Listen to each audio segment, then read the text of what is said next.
what not to say to your kids and what can we say to fix that. This video is gonna be a 2-part series of what not to say, of how we can communicate better with our kids. Stop crying. Calm down.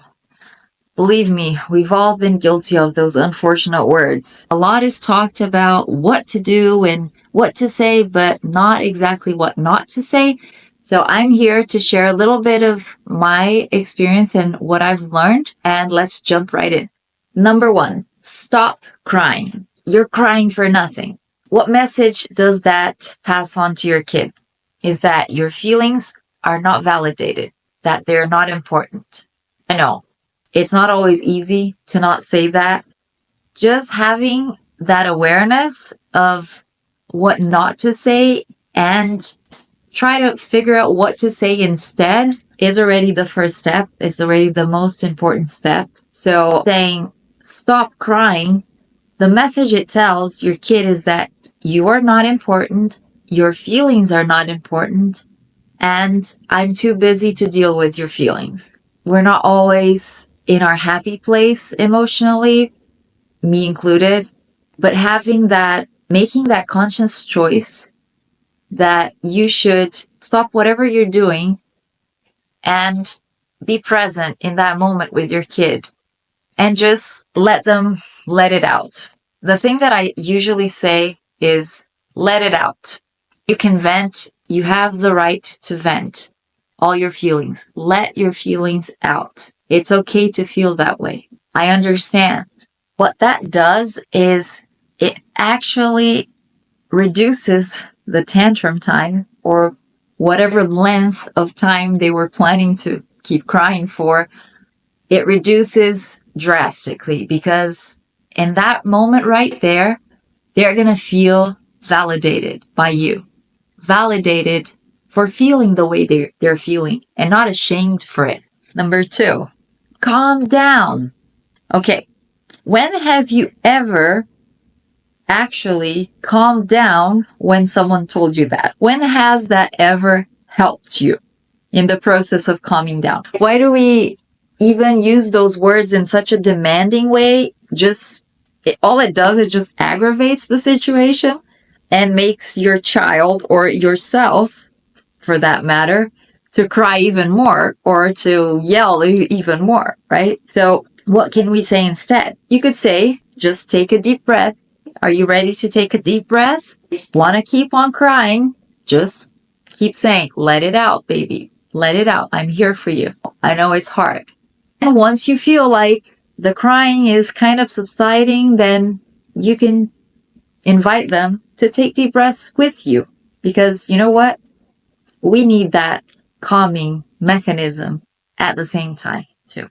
Because more often than not, us mamas are not in a good, stable, emotional place at that time when you have like 2 tantruming toddlers screaming in your ears and you're trying to get things done all at the same time, answering phone calls, trying to do the dishes. It's going to benefit you too, doing the breathe in, breathe out technique. If they don't want to do it, don't force it, because that's just going to aggravate the situation or the tantruming process, and it's going to delay the whole process of ending the tantrum.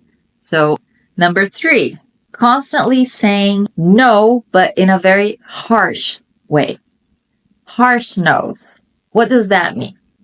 Saying no to something they're doing or they're about to do or thinking about doing in a very angry manner, which already triggers their nervous system right there. Just the fact that you're yelling no and not just saying no in a calm, neutral way.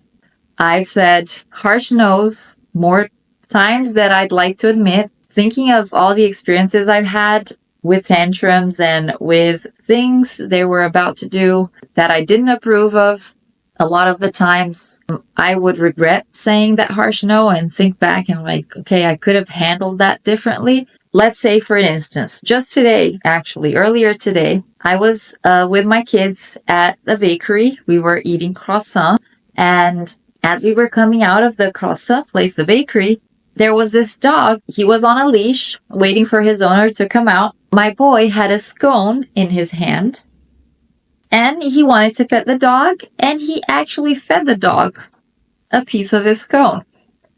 Immediately, I just jumped and I said, "No, don't do that."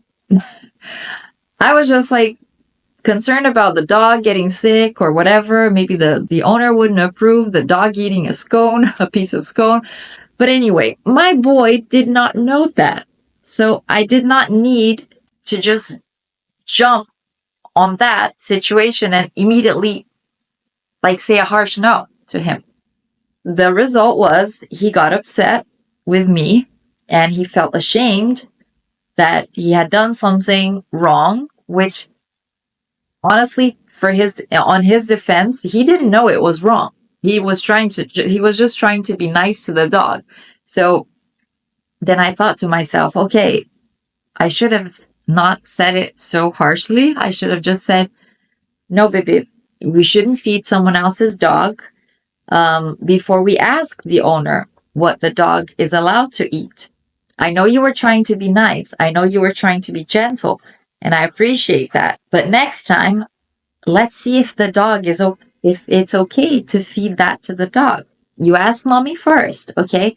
Yeah, I did say that after my harsh no, but I shouldn't have said it so harshly. I should have just said no, baby, in a very calm and neutral way. Of course, saying harsh no's sometimes are crucial.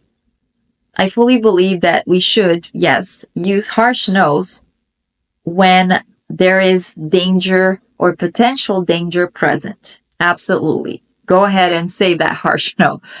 But other than that, honestly, we have to try to take care of our own nervous system first, because from that, we can actually be able to handle things a lot better with our kids. And that's what instead of like constantly expecting our kids to be in a good state of mind and always like in a chipper mode and always happy and always like calm, we should work on our calming process first in order to be able to have wisdom and emotional control enough to emotional intelligence to be able to handle their emotional state. So yes, harsh no's are okay when you have a wild toddler running off to the street. Absolutely, scream that no. Or you have a toddler trying to reach the stove with a hot burner on. Anything other than that, that doesn't pose any kind of danger to your kid, then I believe it should be said in a more gentle, let's say. It doesn't have to be too sweet and soft, just a neutral way. Just a neutral no would suffice. Feel free to share your comments on the comment section below. I'm curious to know what other phrases we as moms and dads have said to our kids that didn't really give us the best outcome, the best results, or the best reaction from our kids.